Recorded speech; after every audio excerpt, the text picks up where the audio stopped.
오로지 하느님밖에 믿을 분이 없다고 조용히 축복받고 싶다는 거예요. 대통령 자리를 내줬어요. 하느님이 도와서 그렇다고. 기도로 키운다라는 게 바로 그 신앙을 전해준다는 게 무서운 거예요. 아, 기도에도 포인트 정립이 있는 거구나. 아직 내 기도에 청이 안 들어졌다면 아직도 포인트 정립이 다 안 된 거예요. 그래서 혹시 여러분들도 기도 중에 제 생각이 나거든 묵주기도 5단만 이렇게 정립을 해주세요. 그런 사람을 지향을 두고 한번 기도해 보세요. 기도가 엄청나게 풍요로워져요. 내 인생에 어마어마한 예수 그리스도라는 거울이 나타난 거예요. 나보다 잘난 인간 인정하는 거예요. 너희는 거저 받았으니 거저 주어라. 정말 나하고 맞는 사람하고 사랑 쌓기도 바쁜 세상이에요. 얼마나. 그래서 하느님의 섭리라는 게 우리가 믿어야 돼. 황창현 신부님께 배우는 행복 나침반입니다. 행복 특강 가르침 배우기를 시작하겠습니다. 저는 김연아 선수를 참 좋아합니다. 2012년 밴쿠버 동계올림픽 때 이 20살 밖에 안 된 아가씨가 전 세계 카메라가 비치고 있는데 금메달 땄을 때 태극기가 올라갈 때 성호를 걷잖아요. 그렇죠? 이게 성호 걷기가 쉽지가 않아요. 사실은 여러분들은 교우들하고 밥 먹을 때는 성호 걷도 성당 안 다니는 분들하고 같이 밥 먹을 때 성호 걷기가 참 용기가 잘 안 되죠. 그래도 용기 있는 분들은 거요. 그런데 정말 지위가 높거나 정말 나하고 상관이 없는데 공식적인 자리에서 성호 걷는 건 더 어려워요. 좀 양심적인 신자가 허벅지에 십자가 긋고 먹죠. 양심적인 신자가 허벅지에. 근데 이 아가씨는 전 세계 카메라가 비치는데 묵주 반지 이렇게 하고 성호를 긋는 참 그 용기가 너무너무 대단해. 그 비하인드 스토리는 또 너무 재밌는데 지금 시간이 없어서 비하인드 스토리 제가 그 아버지하고 너무너무 잘 알아요. 아버지하고 너무너무 잘 아는데 만나서 신앙을 갖게 된 계기를 들어보니까 세상에 믿을 놈 하나도 없고 오로지 하느님밖에 믿을 분이 없다고 그래서 세례를 받았대요. 그래서 어쨌거나 또 제가 아주 좋아하는 스타가 있는데 어제도 잠깐 얘기했지만은 우리 김태희 B 둘에 내가 혼배를 해줬어요. 지난 1월 19일 날 혼배를 해줬는데 이 두 친구가 저한테 와서 그러는 거예요. 신부님, 저희들은 스포트라이트, B 같은 경우는 월드스타죠. CNN에 나가서 인터뷰도 할 정도로 또 김태희 씨는 대한민국의 제일 예쁜 미인이라고 그러고 그래서 얼마든지 조명을 받고 언론에 대단한 걸 받을 수 있는데도 불구하고 이 친구들이 그런 얘기를 하는 거예요. 저희들은 아름다운 하느님의 성전에서 조용히 축복받고 싶다는 거예요. 우리 둘만의 결혼을 하느님 성전에서 하고 싶다는 거예요. 이거 얼마나 예뻐요. 그리고 정말 너무너무 놀라운 거는 결혼 날짜는 신부님 바쁘니까 신부님 되는 날 결혼하겠다는 거예요. 그래갖고 내가 그 주간에 수녀원 피정지도가 일주일 있었는데 수녀님들한테 양해를 구하고 목요일 날 오후 아침 9시 2시간인데 9시 밤 8시에 갖고 낮 시간으로 가서 혼배를 해주고 왔죠. 아주 둘이 손잡고 신앙생활도 너무너무 예쁘게 하고 딱 임신을 했는데 어제도 잠깐 말씀드렸지만 임신한 기념으로 저한테 2천만 원을 보내면서 신부님 어린아이 중에 꼭 치료가 필요한 아이들 꼭 수술해달라고 그래서 몽고 아이, 아프리카 케냐 아이 제가 이렇게 둘을 수술을 해줬어요. 얼마나 마음이 이뻐요. 자기의 소중한 아이만 소중한 게 아니고 또 다른 고통이 있는 사람들하고 함께 나누고자 하는. 또 내가 좋아하는 스타가 하나 있어요. 욕먹을지 모르겠지만 문재인이라는 스타를 좋아합니다. 왜냐하면 이 문재인 대통령은 북에서 함흥 145태 때 넘어온 사람이에요.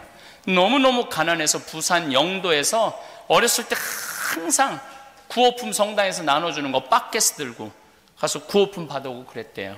너무너무 성당에서 이쁘게 생겼으니까 문재인 대통령이 세계에서 잘생긴 대통령 7인가 8위 한 건 아시죠? 잘생긴 대통령 7인가 8위예요 지금. 너무너무 예쁘니까 수녀님 신부님들이 그렇게 예뻐했대. 그래서 초등학교 3학년 때 디모테오로 세례를 받았어요. 그 이후로 지금까지 신앙생활을 게을리 해봤던 적이 없어요. 그 골롬바 부인도 세례시켜서 혼배했고, 신부님 앞에서 우리 정지훈 비도 결혼 조건이 뭐냐면 세례 받는 거였어요. 그래갖고 나한테 교리 받아갖고 내가 세례를 줬죠. 그래서 그렇게 특별한 인연을 갖게 됐죠. 뭐 어쨌거나 이 문재인 대통령도 항상 묵주를 손에 끼고, 문제는 대통령 청와대에 들어가자마자 본당 신부님하고 수녀님 모셔다 축성했어요. 청와대를 축성했어. 아예 물이 엄청 들어갔대요. 청와대 축성하느냐고. 성수가. 또 대통령 되자마자 특사를 5나라에 먼저 보내요. 미국, 중국, 러시아, 일본, 그리고 교황청에 보내요.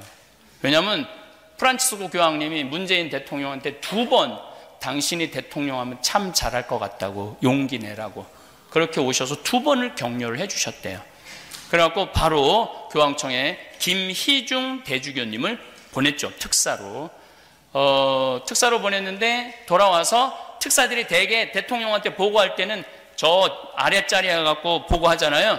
근데 김희중 대주교님이 보고할 때는 대통령 자리를 내줬어요. 대주교님 여기 앉으시라고.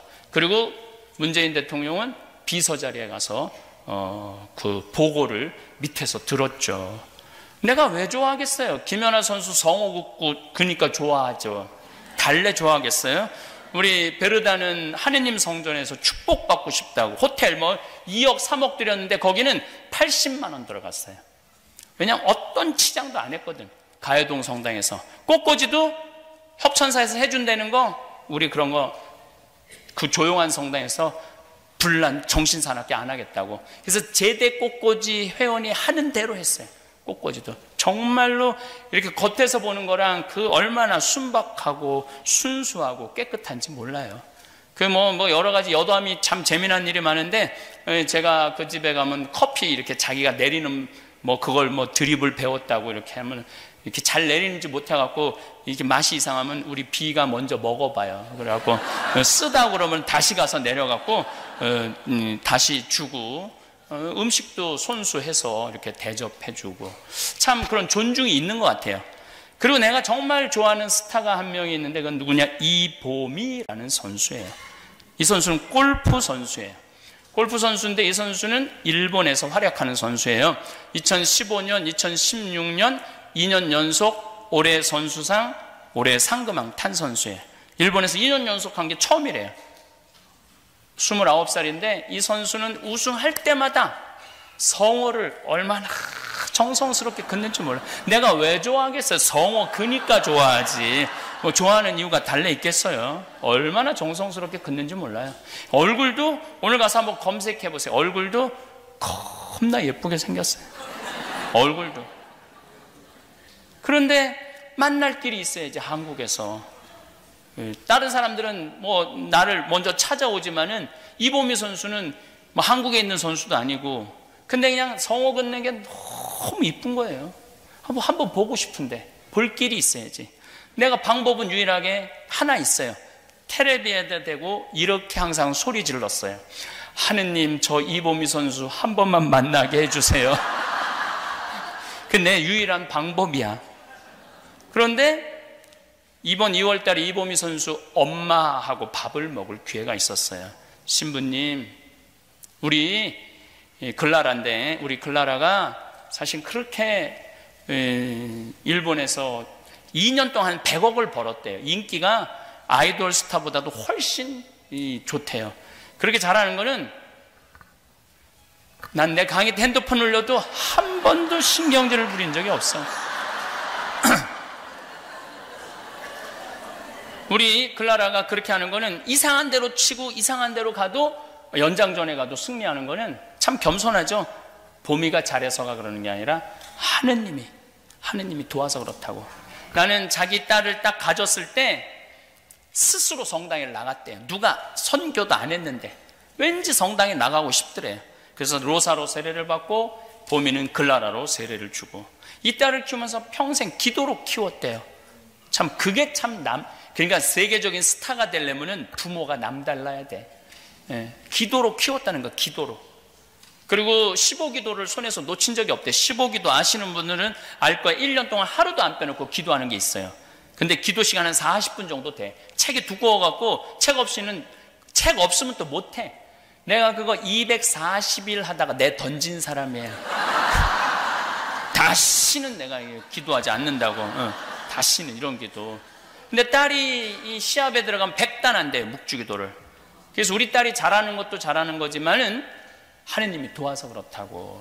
나는 하느님한테 너무너무 감사하다고. 그래서 그 엄마도 어려운 사람들 참 많이 나눠주더라고요. 이번에도 제가 12명 수술한다는 거 듣고 글라라가 절 찾아왔어요. 신부님 이거 많지는 않지만 하겠다고. 그래서 너무너무 고맙더라고요. 어쨌거나 하여튼 저는 그 얘기를 참 들으면서 정말 기도로 키운다라는 게 바로, 그래서 제가 얘기하잖아요. 뱃속에서부터 모태신앙인 아이하고 이게 그냥 중간에 세례받은 아이하고 다른 게 많아요. 그 신앙을 전해준다는 게 무서운 거예요. 어쨌거나 하여튼 이보미 선수랑 같이 운동하는 딸을 둔 언니도 동네 언니도 천주교 신자인데 그 딸은 한국 출정권도 일본 출정권도 중국 출정권도 못 따는 거야. 미국 출정권은 말할 것도 없고, 이보미 선수는 일본 회원인데도 세계 랭킹 15위라 LPGA 12번을 참가할 수 있는 자격이 있어요. 그리고 메이저는 다 나올 수 있는 자격이 있어요. 그럼 굉장히, 근데 얘는 아무 데도 안 되는 거야. 그러니까 그 로사 씨가 그 언니한테 그랬대. 언니 기도하라고. 이게 노력만으로 되는 게 아니라고. 하느님의 도움이 있어야 된다고. 그래갖고 그 엄마가 1년 동안 했대요. 1년 동안 열심히 기도했는데 중국 출정권도 일본 출정권도 한국 출정권도 못 딴 거야.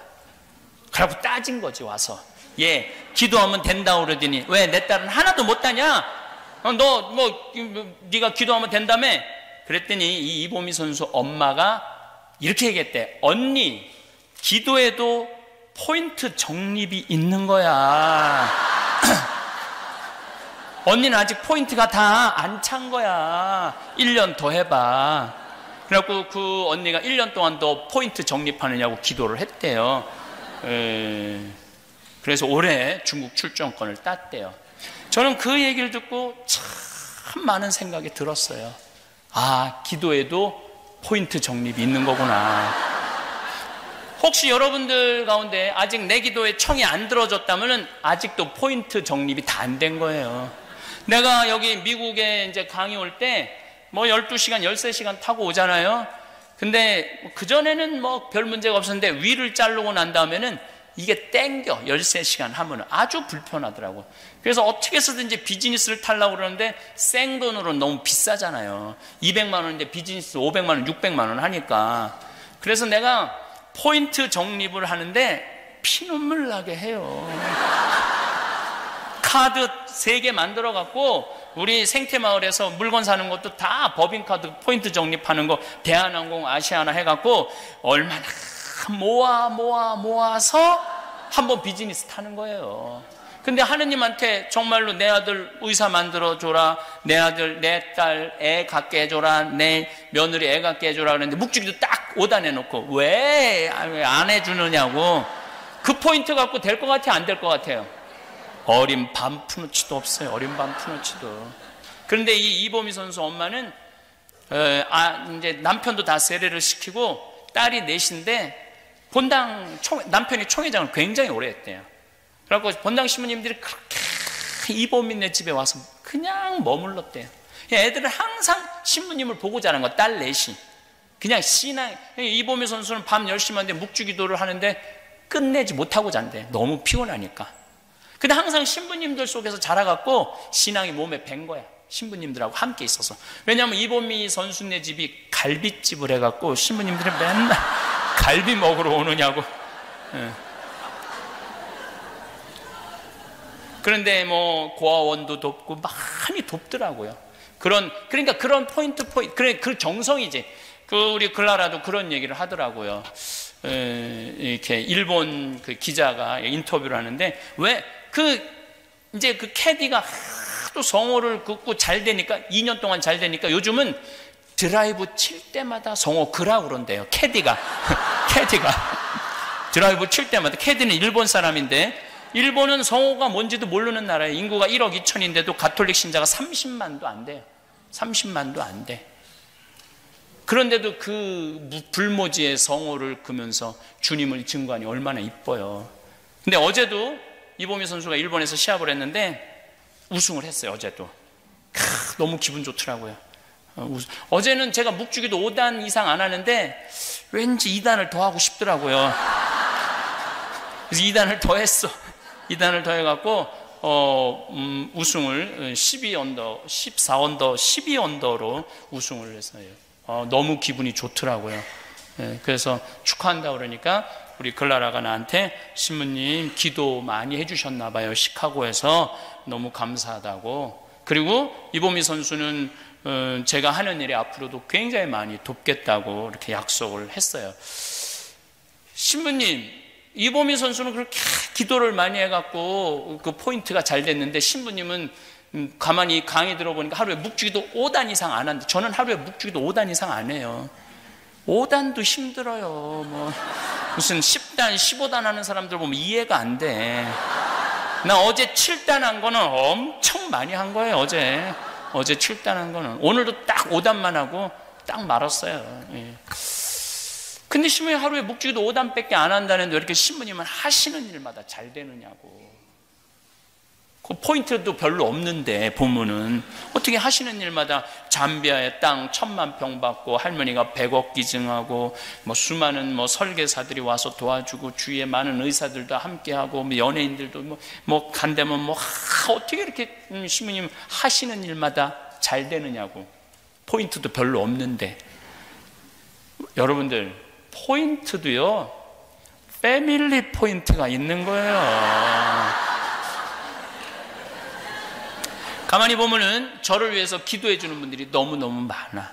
보면은 참 제가 신부가 살 수 있는 길은 교우들의 기도예요. 교우들의 사랑의 기도로 우리가 사는 거예요. 이게 제가 성서 준비하고 또 잠비아 일하고 뭐를 하다 보면은 그냥 살아계신 하느님, 지금 여기 함께 있는 하느님이야. 모든 걸 준비해 주시고 모든 걸 예비해 주시는 하느님이라는 생각 정말 많이 해요. 나는 별로 느끼고 싶지 않아. 느끼면 느낄수록 피곤하니까. 느끼면 느낄수록 피곤하거든요. 잠비 한 번 더 갔다 와야 되고 강의 한 번 더 갔다 와야 되고 어디 더 갔다 너무너무 피곤해. 그래서 내가 하느님한테 항상 하는 얘기가 제발 나한테 기적 좀 일으키지 말라고 좀. 나 지금도 충분하다고. 그런데 매일매일 기적 같은 일을 해줘요. 이게 다 누구 덕분이냐면 교우들 기도 덕분이에요. 그래서 혹시 여러분들도 기도 중에 제 생각이 나거든 묵주기도 5단만 이렇게 정립을 해주세요. 오늘 아침에 목욕 킹 사우나 가기 전에 밥을 먹으러 갔는데 형제 자매 두 분이 내 밥값을 다 내주고 가셨어요. 근데 앞에 할머니 한 분이 계신데 92살이래. 너무 곱게 생기셨더라고. 세례명이 안나래. 그래서 내가 오늘은 안나 할머니 위해서 묵주기도 5단 바치겠다고. 저도 요즘 무슨 기쁨이 있느냐 하면은 남을 위해서 기도해 주는 게 참 기분 좋더라고요. 남을 위해서 기도해 주면 내가 기분이 좋아. 미사 때도 하여튼 20명, 30명, 50명까지 막 기억해요. 내가 이제까지 만나서 돌아가신 분들 다 기억하고 또 내 주위에서 나를 도와주는 분들 그냥 생각할 수 있는 데까지 다 그걸 인텐시오라고 그러거든요. 인텐시오. 지향을 두면 하느님이 기억해 주신다는 거예요. 그러니까 여러분들도 기도할 때 그냥 대책 없이 하지 말고 여러분들 어려운 사람들, 힘든 사람들, 고통 속에 있는 사람들, 그런 사람들, 또 이제까지 살아오면서 먼저 세상 떠난 사람들, 그런 사람을 지향을 두고 한번 기도해 보세요. 기도가 엄청나게 풍요로워져요. 그래서 기도해달라고 이제 이 이야기를 장황하게 하고 계속 이어서 자신 있게 이어서 강의하도록 하겠습니다. 저는 중학교 1학년 때 세례를 받았어요. 세례 받기 전에 나는 어땠느냐? 우리 집 막내였어요. 아주 이기적이고 계산적이고 신경질적인 아이였어요. 저는 밥 먹을 때 막 엄마 어머니 마음에 안 들면은 숟가락, 젓가락 던지는 건 다 반샀어요. 안 먹는다고. 그냥 정말로 이렇게 요즘 7살, 8살 되면 막 땡깡 피는 애들 있죠? 딱 걔가 나였어요. 난 너무 신경이라면 밥그릇도 막 던졌어요. 안 먹는다고. 그럼 우리 어머니가 그 밥알을 다 모아, 방바닥에 흩어진 밥알을 다 모아갖고 밥상에다 딱 넣어놓고 난 다음에 나한테 와서 나를 안 죽을 만큼 두들겨 패셨어요. 다짜고짜.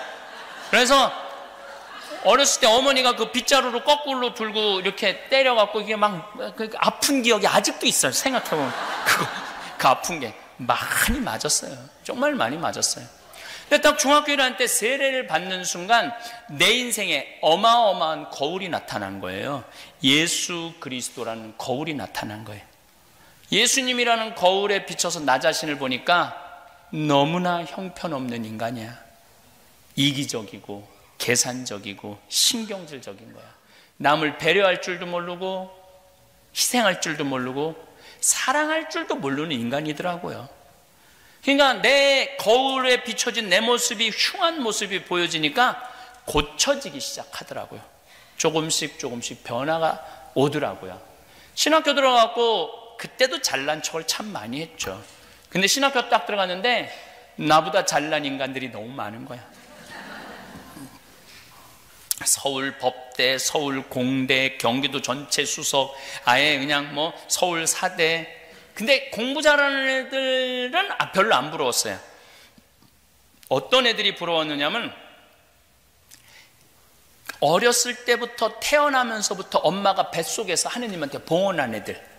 그래서 신앙교육을 아주 철저하게 받은 애들. 걔네들은 신학교에서 묵주기도를 해도 벌써 질이 달라. 나하고 하는 묵주기도하고 질이 달라.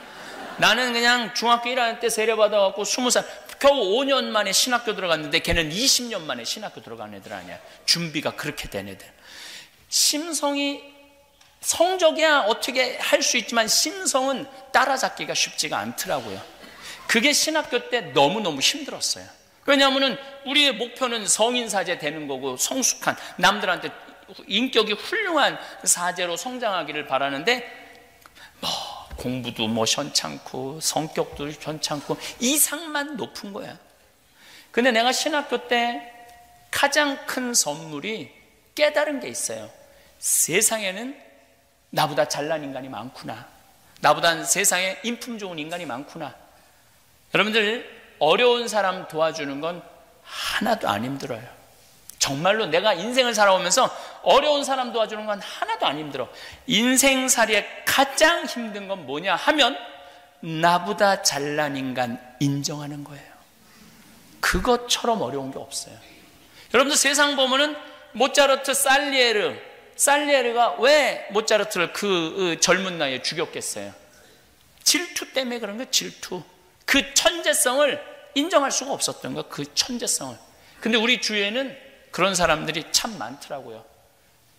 그런데 그런 사람마다 내가 시기하고 질투하면은 나는 마음의 평화를 누리지 못해. 자유가 없어요. 근데 나보다 잘난 인간 인정하고 나니까 머리가 똑똑한 사람은 머리가 똑똑한 대로, 인품이 좋은 사람은 인품이 좋은 대로 인정하고 나니까 나는 마음의 평화가 있더라고요. 왜냐하면 질투할 일이 없잖아요. 잘난 사람 잘난 대로 인정하는데 뭐가 질투가 필요해? 평화롭고 자유가 있더라고요. 자유. 그래서 그때부터 신학교 3학년 때부터 저는 정말로 세상에는 나보다 훌륭한 사람들, 나보다 똑똑한 사람들, 나보다 학식이 좋은 사람들, 나보다 공부 잘하는 사람들, 나보다 인품 좋은 사람들이 많구나. 그걸 인정하고 나니까 너무 편안하더라고요. 그래서 저도 아버지를 많이 닮아서 남욕을 거의 안 해요. 나하고 1년 동안 안식년 산 신부가 둘, 셋, 거의 4명 정도 되는데 생태마을에 와서 사는데 그 신부들이 공통적으로 하는 얘기가 황 신부 겉보기보다는 같이 살아보니까 생전 남욕을 안 하는데 내가 보통 주교님 욕도 하고 어떤 신부 욕도 하고 다 하잖아요. 그래서 저는 생전 안 해요. 왜냐하면 인정하니까. 그거 너무너무 좋더라고요. 여러분들도 성당에서 여러분들보다 이쁜 사람 인정해요. 이쁜 건 이쁜 거야. 그리고 여기서 성공한 사람 성공한 거예요. 그 사람이 성공하기까지 노력한 거를 인정할 줄 알면은 마음이 정말로 편안해요. 제가 신학교에 있을 때 정말로 인품이 좋은, 아주 어렸을 때부터, 또 나는 어렸을 때부터 줄반장도 한번 해본 적 없는데 보니까 다 반장해봤어. 뭐 시골에서 어쨌든 했든 다 반장해봤어. 아주 심성이 좋은 친구 신학생이 있었는데 뭐 신부 때 보자 때도 나오고, 내가 1보자 그 신부가 2보자.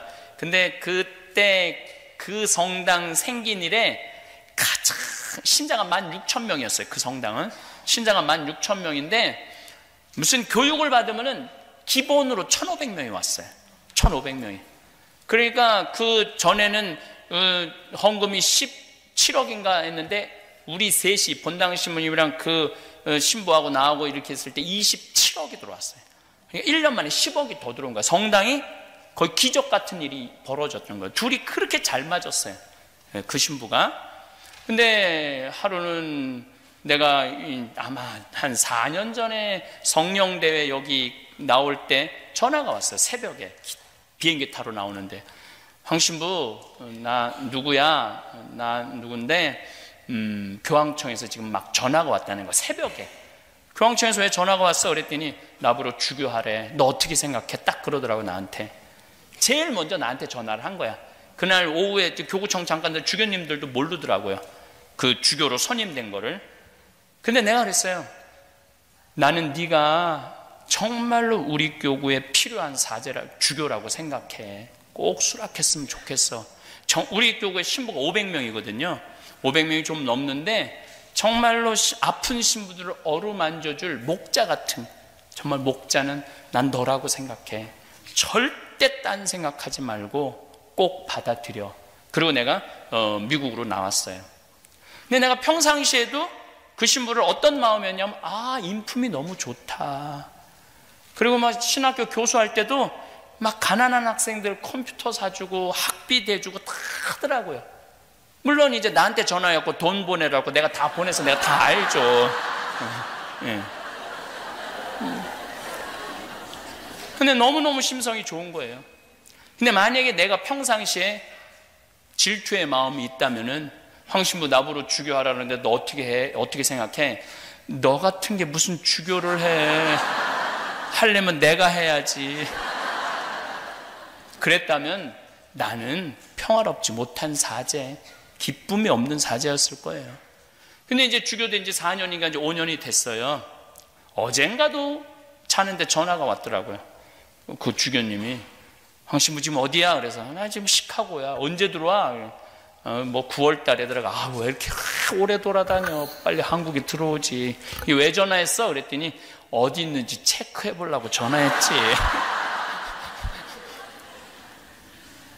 제가 1년에 한 번 교구청 무슨 서품식이나 성유 축성 미사에 가면은 주교님 복장을 입고 나오면은 기분이 너무 좋아요. 친구니까. 내가 인정하고 축복해주는 친구니까. 근데 우리 인간은 내가 그런 경우를 많이 당해요. 동창들이 나를 시기하는 동창들이 너무 많아요. 보면 욕하고, 앞에서 욕하고 뒤에서 욕하고, 네가 잘났으면 얼마나 잘났느냐 막 그래가면서. 근데 뭐 그것도 충분히 이해가 돼요. 근데 얼마나 그 시기하는 마음 안에는 평화와 기쁨이 없겠어요. 근데 내가 그 20대 때 그걸 깨달은 거예요. 난 최고의 선물이라고 생각이 들어요. 30대 때 15살에 제가 지우학했다고 말을 합니다. 이건 공자님이 한 말이에요. 뜻을 세우는 거예요. 공부의 뜻을 세우는 거죠. 신학의 사제직의 뜻을 세운 게 제 15살이야. 그리고 30살에 신부가 됐으니까 이립한 거죠. 쓴 거야. 근데 내 인생에 가장 지우고 싶은 나이가 언제냐면 30이에요. 이때처럼 추악했던 적이 없어. 내가 아주 이기적이고 계산적이고 다 성숙했는 줄 알았더니 그게 신부가 되니까 다 나오더라고. 교우들한테 얼마나 엄격했는지 몰라요. 그 삶에 지쳐갖고 성당에 오는 교우들한테 따뜻한 위로를 못 해주고 그냥 원칙 가르친다고 혼내고. 그러면 성취행할 때도 뭐 교육을 일례로 어제 휴대폰도 그랬지만 성취행할 때도 오른손이 위에 올라가고 왼손이 밑에 오면 안 돼요. 왼손이 위에 올라가고 오른손이 밑에 와야 돼요. 그래갖고 어떤 손으로 예수님을 영해야 되냐면 오른손으로 영해야 돼요. 항상 이 유대인의 전례는 성전으로 들어가는 문도 두 문이야. 항상 문이 두 개야. 오른쪽으로 들어가서 왼쪽으로 나와요.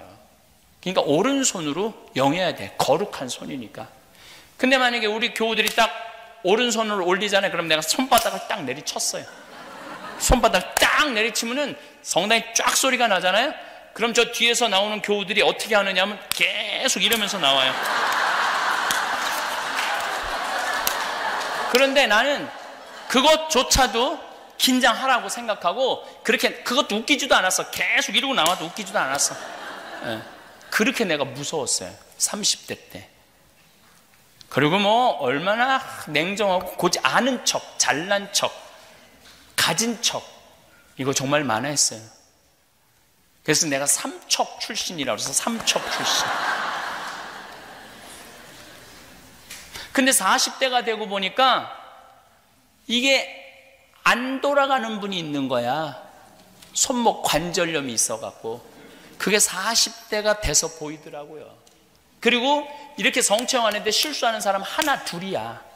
근데 그거를 그냥 내리친 내 자신이 너무 창피하더라고요. 그래서 요즘은 왼손으로 영하든 오른손으로 영하든 그냥 상관하지 않고 그냥 영에 드려요. 참 마음이 편하네 요즘은.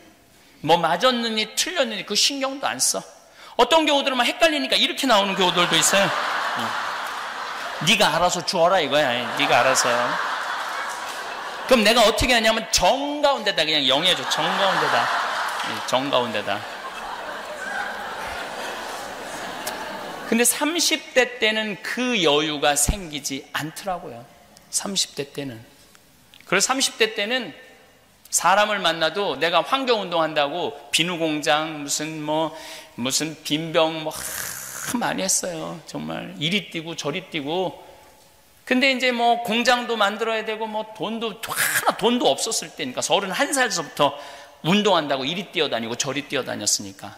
근데 뭐 옆에서 도와준다고 이제 부자들이 이제 오면은 저 사람이 나를 도와주길 계속 목적을 돈 받아낼 생각으로 사람을 만났어요. 또 부자들이 또 그래. 시모님 이번에 땅 팔리면 꼭 시모님 헌금하겠다고. 근데 놀라운 건 왜 그렇게 땅이 안 팔려?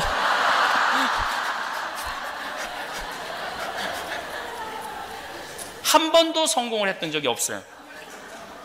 땅 팔아갖고 봉헌하겠다는 사람을 한 번도 성공한 적이 없어요. 30대 때. 제가 3,000원, 5,000원 내는 분들이 소중한지 40대 가서 알았어요. 40대 가서. 아, 교회는 큰 부자가 큰 돈을 내서 이루어지는 게 아니고 30대 3,000원, 5,000원, 10,000원 봉헌하는 분들 때문에 성당은 유지되는 거구나. 그래서 40대 이후부터는 내 주위에 뭐 500억, 1,000억, 심지어는 1조 재산을 가지고 있는 사람이 와도 아는 척도 안 했지만은 도와달라고도 말 안 해요. 그게 남의 재물 탐내는 거더라고. 도와줄 마음이 있어야지 도와주는 거 아니야. 내가 그분 그 돈 버는데 내가 무슨 짓을 했다고, 뭘 도와줬다고 500만 원, 1,000만 원, 1억을 바래. 그게 도둑질이더라고요. 남의 재물을 탐내지 말아라가 그때 이해가 된 거예요. 근데 30대 때는 안 그랬어요. 그래서 내 주위에 요즘 돈 많은 사람들 단 한 번도 도와달라고 말한 적 없어요. 단 한 번도. 앞으로도 그럴 거예요. 앞으로도 아무리 돈 많은 사람 옆에 와도 나는 도와달라고 말 안 해요. 본인이 하는 거지. 내가 도와달란다고 그렇게 30대 때는 근데 그게 정당한 줄 알았어요. 정당한 줄 알았어요. 예수님이 40대 돼서 너희는 거저받았으니 거저 주어라. 내가 도움을 받는 사람이 아니라 내가 도와주는 사람이 돼야 되겠다라는 생각을 40대 때 했어요. 일이 쓰기는 했지만 성숙하지 못했던 거죠. 제가 이제 40이 돼서 부록의 나이가 돼서 부록의 나이가 되면서 제 인생은 극적인 변화를 갖고 와요. 우선 욕심이 없어져요. 뭐 일을 많이 하고 싶은 욕심, 뭐 출세하고 싶은 욕심, 유명해지고 싶은 욕심, 이런 욕심이 정말로 많이 없어졌어요. 그러니까 편안한 거예요, 뭐든지. 그리고 제가 우리 생태마을이 청국장 하면서 세금을 내는데 우리는 한 푼도 안 떼고 다 내요. 작년에 낸 세금이 2억이야. 올해 3억을 내요, 3억. 근데 우리 직원이 그러는 거, 신부님 현찰로 파는 거는 세무서에서 추징 못 한다는데 신부님이 현찰은 신고하지 않으면 1억은 줄일 수 있는데 신부님 어떻게 할까요? 사람 머릿속에는 IQ가 있다, 지능지수, EQ가 있다, 감성지수, 또 하나가 있는데 JQ가 있다. 그게 뭐냐? 잔대가리 지수다, 잔대가리 지수. 내가 이 나이 먹어갖고 지금 잔대가리 굴릴 나이는 지났다. 그대로 다 신고하자, 우리. 그래서 우리는 단 한 푼도 빼지 않고 다 신고해요. 단 한 푼도 신고하지 않고. 그냥 너무 편안한 거예요. 그리고 이제 이렇게 방송을 보면은 대기업의 총수들이 그 좋은 차 타고 다니고 막 뭐 나가면 막 직원들이 막 인사하고 막 그런 총수들이 세금 안 내려고 회계, 분식 회계하고 막 이리 빼고 저리 빼갖고 걸려갖고 감옥에 갈 때 보면 참 그렇게 당당하던 그 사람들이 감옥에 갈 때 보면 이상하게 들어가요. 마스크 쓰고 막 휠체어 타고 심지어 침대에 누워서 들어가는 거 보면서 내가 이렇게 누워서 텔레비 보면서 딱 한마디예요. 내고 살지. 그렇게 돈도 많은데 국가를 위해서 내고 살지, 나라를 위해서. 저는 내가 세금 3억 내는 것에 대해서 굉장히 자랑스럽게 생각해요. 왜냐하면 내가 3억을 내면 그 돈 갖고 할머니들 용돈도 더 많이 주고 어려운 사람 도와줄 거 아니야. 그런 마음으로 살아가니까 너무 좋은 거예요. 한번 2년 전에 LA에 이제 순회 강연을 한 적이 있어요. 근데 저 책 CD 파는 거를 내가 얘기를 했거든요. 어려운 아프리카의 잠비아 애들 돕겠다고. 근데 한 16만 달러를 판매를 했어요. 16만 달러를. 그래갖고 이제 계속 달러를 내 통장으로 들여왔죠. 근데 세무서에서 연락이 왔어요. 이렇게 달러가 많이 들어왔는데 왜 외환 신고를 하지 않았느냐고, 외환관리법에 걸렸다는 거예요. 이게 정말 창피당하거든요. 풀어는 주지만은 검사 앞에 가갖고 반성문 쓰고 막 이래야 되거든요. 그래서 내가 세무서한테 얘기했어요. 나 그거 미국에 가갖고 아프리카 잠비아 사람들 돕는다고 내 책 CD 팔아갖고 온 거다. 부당한 거 아니다. 그러면은 증명을 해보라는 거예요. 잠비아에 보낸 영수증을 갖고 오라는 거예요. 근데 내가 영수증을 다 모아보니까 16만 5천 달러를 보냈더라고. 그래서 16만 5천 달러를 신고를 딱 하고 나니까 세무서에서 이런 거 처음 봤대. 온 거 그대로 나가고 더 보채서. 왜냐면 신부님 용돈 하라고 준 돈도 한 5천 달러가 있어갖고 그것까지 다 보냈죠. 그러니까 이제는 어디에서 뭐를 하든 마음이 편안한 거예요. 부록, 의심이 없는 나이, 의구심이 없는 나이를 부록이라고 그래요. 제가 40에 또 참 받은 선물 중에 하나는, 난 정말로 우리 직원이 40명인데 사무실 올라가면 사무실 직원도 너무 이쁘고, 주방 가면 주방 직원도 너무 이쁘고, 농장 가면 농장 직원도 너무 이쁘고, 청국팀에 가면 청국팀도 너무너무 이뻐. 40명이 다 이뻐요. 딱 생태마을에 올라가면 기분이 너무너무 좋아요. 근데 문제는 미워하는 인간은 하나도 없는데 마음에 안 드는 인간은 너무 많아. 근데 여러분들 주위에 모든 사람들이 여러분들 마음에 들어야 돼요? 그건 불가능해요. 어떻게 모든 사람이 나하고 마음에 들어? 그런 일은 없어요. 나하고 마음에 드는 사람은 10사람 중에 2-3명도 안 돼요. 2-3명 찾기 쉽지 않아요. 그런데 10명이 다 마음에 들어야 된다고. 또 성당 다니는 사람들은 마음에 안 들어도 주 예수의 이름으로 사랑해야 된다고. 힘들게 주 예수 이름으로 사랑해야 된다. 주 예수 이름으로 사랑해야. 막 고통을 끌어안고 사는 사람들 참 많아요. 여러분들, 제가 이렇게 40에 돼 보니까 궁합이라는 단어가 이해가 되더라고요. 사람은요, 궁합이 맞는 사람이 있어요. 궁합이 맞는 사람이 있어. 그건 꼭 부부 문제만 아니야. 사람이 궁합이 맞는 사람이 있어요. 내가 이렇게 신부로 이렇게 봤을 때, 젊었을 때는 저 신부는 인격이 엉망인데도 그 신부 좋다고 따라다니는 교우들 보면은 이해가 안 됐어요. 저 신부 근데 보니까 궁합이 맞는 거야. 궁합이 맞으니까 서로 좋다고 그러는 거죠. 나는 내가 평창 생태마을을 꾸미면서 우리 할아버지 신부님 생태마을 내가 하겠다 그러니까 30억을 들여서 생태마을을 꾸며준 신부님이 있어요. 근데 이 신부님이 2012년에 돌아가셨죠. 87세에 돌아가셨어요. 우리 아버지하고 같은 나이에 돌아가셨는데 이 신부님이 정말로 무서웠어요. 얼마나 무서웠느냐면 미사 때 딱 미사 시작되면 문 딱 잠 거예요. 다음 미사 오라고. 그럼 미사 중간에 무슨 일이 있어도 못 나가. 할머니들이 오줌을 말아서 나가려면 늙으면 죽어야 돼 막 그러고 그래. 신부님이 너무너무 무서웠어요. 그 신부님 애들이 미사 때 떠드는 걸 용납을 못했어요. 그 신부님 나한테 붕어를 키웠는데 봐라, 톡톡 두들기면은 붕어들이 밥 먹으러 와요. 그러면 신부님이 물을 줘요.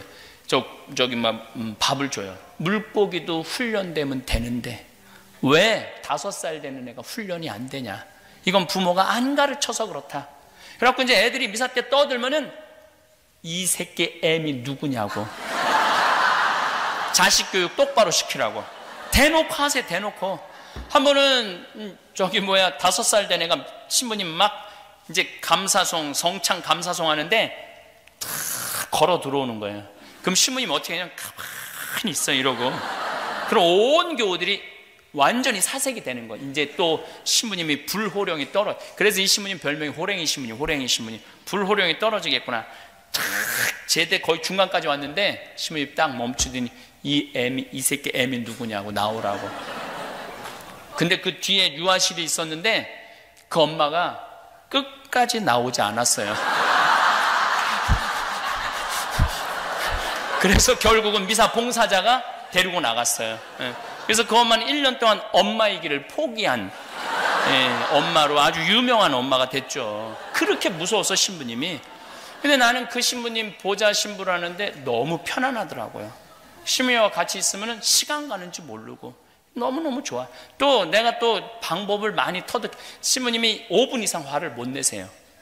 그래갖고 이제 내 보좌 신부방이 5층이고 신부님 식당은 1층이고 신부님방 1층인데 5층에서 내려오다 보면 소리 지르는 소리가 들려요. 벌써 누군가 걸려갖고 혼나는 거지. 그럼 나는 이렇게 내려오다가 3층에 이렇게 새는 데가 있어요. 그러면 이렇게 새갖고 눈에 띄면 나까지 싸잡아서 너는 뭔데 이러니까.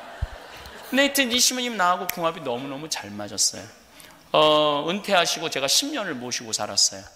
근데 한 번도 다툼이 없었어요. 한 번도.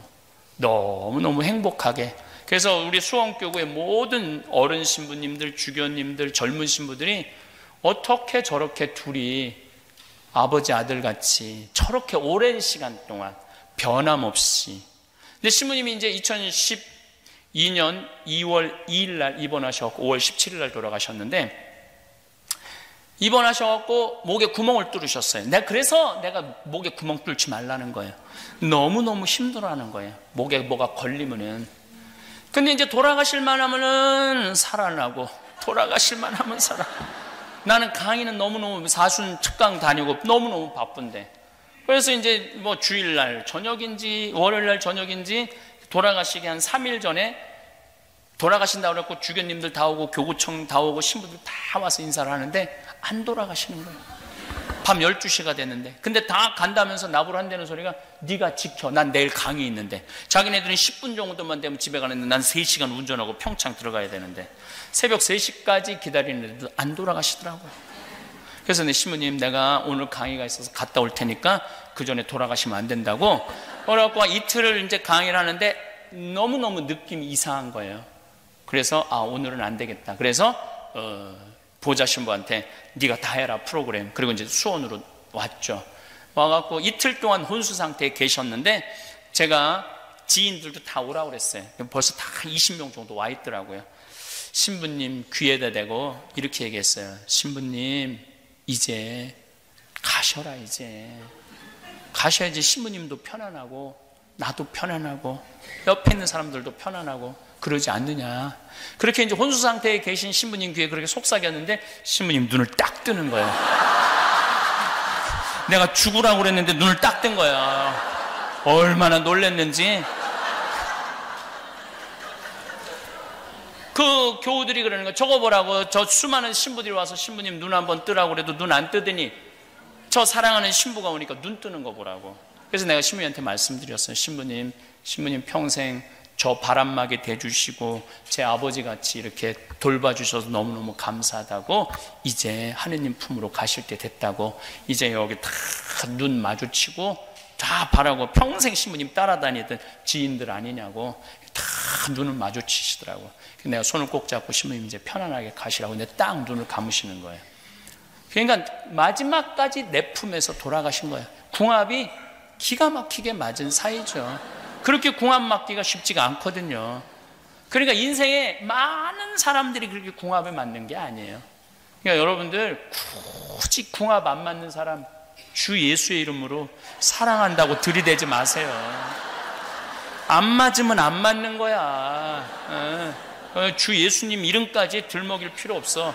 그냥 간단한 인사만 하고 정말 마음에 드는 사람, 정말 나하고 맞는 사람하고 사랑 쌓기도 바쁜 세상에 굳이 안 맞는 사람 그냥 갈등 일으켜가면서 그냥 마음의 상처 줘가면서 받아가면서 그러실 필요가 없어요. 제가 이제 나이가 이제 50이 됐어요. 이제 지천명의 나이야. 하늘의 뜻을 아는 나이에요. 요즘 제가 이제 다음 시간에 아주 드라마틱한 화면을 보여드리면서 말씀을 드리겠지만은, 하느님께서 나를 왜 사제로 부르셨고 왜 아프리카로 보내셨고 그걸 알 것 같더라고요. 그리고 요즘은 내가 막 일을 추진하다가도 일이 안 되잖아요. 그럼 내가 딱 이렇게 말해요. 당신이 원하는 게 아닌가 보네. 그러나 딱 덮어요. 아니, 구원도 하느님이 더 급하지 내가 급해? 여러분들 주위에 혹시 성당 안 나가는 사람 걱정하지 마세요. 하느님이 더 급하겠지 여러분들이 더 급하겠어요? 하느님이 알아서 하시겠지. 제가 성서 강의하면서 많은 의문점이 있어요. 우리 가톨릭이 지금 13억이고 이슬람이 17억이에요. 17억. 물론 그리스도교 통틀어서는 25억이지만은, 그리고 유대인들은 정작 예수님을 믿지 않아요. 나한테 들이대는 거예요. 신부님, 예수님이 진짜 하느님이라면은 왜 유대인들 정작 예수님을 믿지 않느냐고. 그리고 지금 이슬람은 왜 17억이냐고. 신부님 설명해 보라고 나한테 그래요. 그럼 난 딱 이렇게 말해요. 나도 몰라. 그걸 내가 어떻게 다 알아야 돼. 난 그냥 예수님이 너무 좋고 예수님 사랑하고 예수님의 사제야. 그런 것까지 내가 알 수 없는 것까지 나 설명할 능력 없어. 나도 몰라. 당신이 알아서 물어봐. 그리고 인터넷에 또 이런, 내가 신앙생활을 해보니까 공부를 해보니, 과학을 공부해보니까 하느님이 없는 것 같고 어쩌고저쩌고 막 그래. 지금 이런 사람 어떻게 해? 나도 몰라. 자기 인생 자기가 알아서 하는 거지 내가 그 인생까지 걱정해야 돼? 그리고 하느님이 알아서 하시겠지. 나중에 알아서 계산하시겠지. 마음이 참 편안해졌어요. 한 번은 내가 간호대학 짓는다고 나는 2억을 내놓을 테니까 1,000만 원씩 30명만 나한테 좀 보내달라고 내가 한국에서 평화방송에 강의를 했어요. 2월 달에 강의했는데 4월 마지막 주에 우리 국장한테 물어봤어요. 돈 얼마 들어왔냐. 근데 2억 8천이 들어왔다는 거. 2억 8천. 그냥 난 모금을 안 다녀요. 나는 하느님이 필요하면 보내주겠지. 안 보내면 나도 안 할 건데, 급한 건 하느님이지 내가 급한 게 아니거든. 그 2억 8천이 2달 만에 2억 8천 들으면 대단한 일이잖아요. 근데 나는 기도를 어떻게 했느냐면은, 하느님 왜 2천만 원이 비냐고. 아니 내가 2억 내놨으면 당신 3억 내놔야 될 거 아니냐고. 왜 2천만 원이 비느냐고. 오후 3시에 그렇게 기도하고 4시 강의에 교우들한테 얘기를 했어요. 나 오늘 이렇게 기도했다. 근데 저녁 8시에 할머니 한 분이 전화를 했어. 그것도 개신교 다니는 할머니가. 개신교 다니는 할머니가 전화를 했는데, 신부님 기도 중에 하나님께서 황창현 신부님 돈 필요하다고 2천만 원 보내라고 그래서 보냈다는 거예요.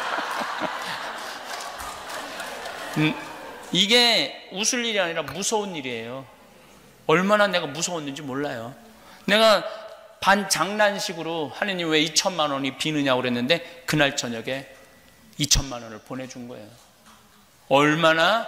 그래서 하느님의 섭리라는 게 우리가 믿어야 돼. 저는 잠비아 일을 하면서도 막히는 일들이 너무 많아요. 근데 내가 하느님한테 이렇게 기도해. 나는 심부름은 내가 정말로 열심히 할 자신이 있다. 내 목숨을 걸어서도 할 수 있다. 그렇지만 안 되는 부분은 당신이 알아서 해라. 내가 안 되는 부분은 당신이 알아서 해야지. 내가 그것까지 억지로 하냐. 그러니까 순리에 따르게 되더라고요. 억지로 하는 게 하나도 없어. 그래서 뭐 귀양 막 말라온 김에 한마디 하면, 내가 여주에 16만 평 제2생, 저기 그걸 써놨더라고. 그 제2생태마을 저 기금 아니에요. 저거 팔아갖고 잠비아로 나가지. 수원교구 돈 많은데 뭐하러 힘들게 청국장 팔아갖고 수원교구에 내려놔. 아프리카에 내려놔야지. 제2생태마을을 내가 허가를 다 받아놨어. 불가능한 허가를. 근데 딱 교구청에서 연락이 와서 손 띄라고. 근데 내가 어떻게 말했느냐면 띄겠다고. 보통 신부들 같으면은 5년 동안 했는데 일이 나하고 말 한마디 없이 손 이렇게 띄라고 말할 수 있느냐 어쩌고 저쩌고. 그런데 그것도 내가 보기엔 다 성숙하지 못한 사람들의 행동이에요. 나는 신부고 교구청의 명령에 따라서 하는 신부인데 띄라고 그러면 띄어야지. 아주 간단한 거예요. 근데 막 내가 하면 안 된다고 막 불때같이 일어나는 신부들이 너무 당황한 거야. 내가 싸울 줄 알았더니 바로 손 띄니까, 아니 저건 아닌데 싸워야 되는데. 저는 지금도 생태마을에서 본당 신부로 발령 나도 난 나갈 수 있어요. 아프리카에서 저렇게 추진하다 했는데 교구에서 하지 말라 그러면 난 안 할 수 있어요. 왜냐하면은 나머지는 하느님이 알아서 하겠지. 나는 본당 가서 행복하게 살면 되지. 손해는 누가 나? 하느님이 나겠지. 내가 나는 게 아니지. 신학교 내가 짓겠다고 내가 한 것도 아니고 당신이 계획한 건데. 50이 돼서 하늘의 뜻을 아니까 마음이 참 편안하더라고요. 억지로 할 것도 없고 포기도 쉽더라고. 60, 이 시간이 없으니까 이제 이순 얘기를 할게. 60, 난 아직 60은 안 됐어요. 이순이 되면 귀가 편안한 나이야. 그리고 이해 못하는 게 없어야 되는 나이야. 60이 되면 모르는 게 없는 나이가 60이에요. 근데 60 된 분들이 난 정말 이해가 안 되네, 처음 듣는 얘기네, 이러면 나이를 헛먹은 거예요. 공부를 안 하는 거예요. 공부를 안 하는 거예요. 60이 돼갖고 남의 말에 귀를 기울일 줄 모른다면은 나이를 헛먹는 거예요. 그래서 60이 되면은요, 다 남의 말에 귀 기울일 줄 알고 끝까지 들어줄 줄도 알고, 뭐 이 말 저 말 할 거 없이 내가 너무 멋있는 60을 하나 만났어요. 직접 만난 적은 없는데 내 후배 신부 중에 하나가 5년 정도 후배 신부가, 그것도 5년 전에 여자 때문에 옷 벗은 것도 아니고 돈 때문에 옷 벗은 것도 아니야. 이거 굉장히 상징적인 신부예요. 기쁘지 않았대요. 미사를 드리는데 기쁘지 않았대요. 강론을 하는데 기쁘지 않았대요. 기쁘지 않은데 여기서 드리는 건, 이건 교우들을 기만하는 거고 하느님을 기만하는 거라고. 그래서 난 더 이상 사제의 자격이 없다고 옷을 벗었어. 너무너무 아깝더라고. 내가 평상시에 아끼던 신부인데. 기쁘지 않은 순간이 오죠. 정말로 하기 싫을 때가 와요, 신부들한테. 근데 그 신부는 그 시기를 못 넘긴 거죠. 옷을 벗고 나갔어. 나는 잊었죠. 뭐 참 아깝다 이렇게만 생각을 하고. 근데 그 본당, 젊었을 때 본당 신부한 성모회장이 그 신부를 굉장히 사랑했나 봐. 근데 딸이 하나 있었는데 37, 8, 그 신부 45. 그 딸한테 그랬대요. 너 시집도 안 갈 거면은 그 신부님이 혼자 사는데 힘들 거다. 세상살이 혼자 밥하고 빨래하고 힘들다. 너 시집 안 갈 거면 그 신부님한테 시집 가라. 그래서 어려운 신부님 하나 정말 의지가지 좀 도와드려라. 어떻게 생각하냐? 뭐 나 그 신부님하고 결혼하는 거 그렇게 나쁘진 않아. 뭐 엄마가 허락한다면, 아빠가 허락한다면. 남편을 또 설득을 한 거야. 남편을 설득해갖고, 여보 당신 그 본당 신부님 있을 때 저런 사이 하나 봤으면 좋겠다고 안 그랬어?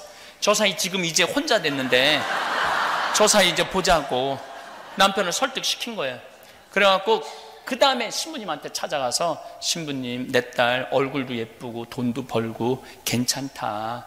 그러니까 신부님 혼자 외롭게 살지 말고 내 딸이랑 결혼해라. 설득을 해갖고 결혼을 시킨 거야.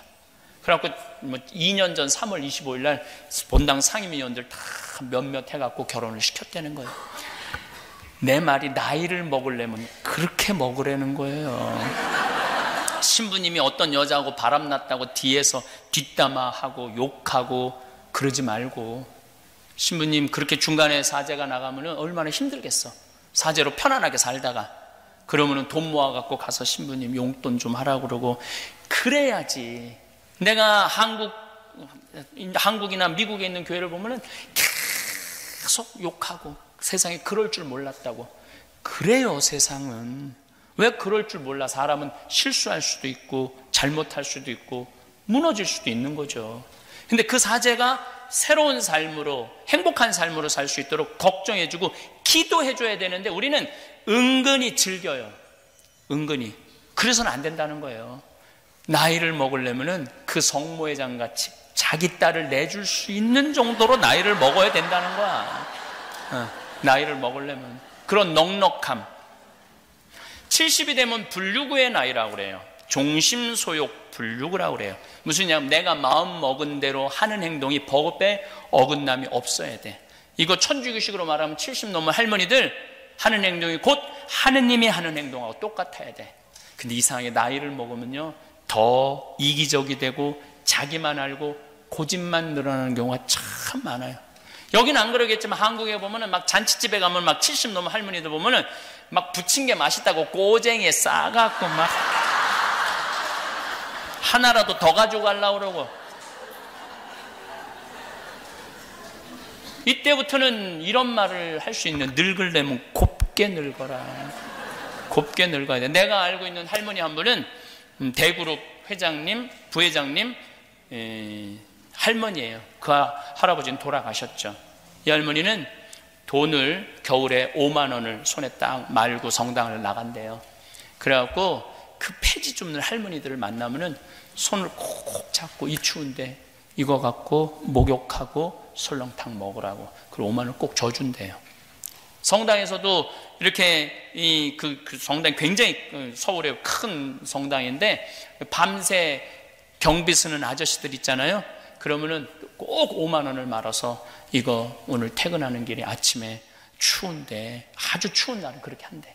그리고 성당에 뭐 연령애들 가면 돈 100만 원 봉투 그동안 많은 분들 기도해서. 그러니까 쓸 줄 아는 거지. 아무리 부자라도 쓸 줄 모르면 그거하고 나하고는 아무 상관없어. 그 내가 40대 때 깨달은 거라고 그런 거예요. 아무리 부자고 폰만 쓰면 옆에서 가슴만 아파요. 그런 여자가 아니라 그런 부자 옆에 있으면 상처만 입는 거야, 상처. 그러니까 늙으려면은 좀 아름답게 늙어가야 되는 거 아닌가, 이런 생각을 합니다. 안녕하세요. 바른 말씀입니다. 신부님의 자기 고백을 통해 살아오면서 깨달으신 것들과 기도하는 법에 대한 강의입니다. 깨달음 공부를 통해서 자신을 점검하는 우리가 되었으면 합니다. 기도로 키우고 사랑하며 신앙을 전해주는 것은 우리 삶을 더욱 풍요롭게 한다는 것을 기억하도록 합니다. 내 기도로 바라는 것이 이루어진다는 것은 그 기도가 가득 찬 것이고 동시에 타인에게 나누며 도울 때 증거되며 결실을 얻을 수 있는 것입니다. 내가 지금 살아가고 하는 일마다 잘 되고 행복한 것은 주위 사람들의 기도와 사랑의 덕임을 알면 남을 위해서 기도하는 것이 곧 나를 위해서 기도하는 것임을 알게 됩니다. 이기적이고 계산적이며 배려할 줄 모르는 인간이기보다 희생하고 사랑할 줄 아는 인간이 되어야 합니다. 시기하고 질투하는 마음을 버리고 나보다 훌륭하고 나은 사람을 인정해주면 내 마음이 평화롭고 자유롭습니다. 그리고 기쁨이 있습니다. 지치고 위로가 필요한 이웃을 돕고 따뜻이 대하며 도움을 받는 자가 아니라 도움을 주는 사람이 되도록 합니다. 욕심을 내려놓고 어디에서 무엇을 하든 의심이 없고 편안한 마음을 가질 수 있도록 해야 합니다. 모든 사람이 내 마음에 들 수 없음을 인정하고 그들에게 맞추고자 애쓰며 살지 않도록 하며 나와 맞는 사람과 사랑하는데 집중하도록 합니다. 하느님의 섭리를 믿고 나는 내가 할 수 있는 일을 기쁘고 즐겁게 하는데 집중합니다. 억지로 애쓴다고 되는 것은 없으며 순리를 따르는 삶을 살아야 합니다. 내 고집보다는 공부하면서 남이 하는 말에 귀를 기울이고 남을 자애롭게 이해하는 마음으로 대하며 그가 기쁨의 삶을 살 수 있도록 기도하는 마음을 낼 수 있어야 합니다. 나이를 먹어갈수록 나의 행동이 하느님의 행동과 똑같이 어긋남이 없도록 나를 내려놓고 넉넉한 마음으로 주변을 살필 수 있도록 합니다. 감사합니다.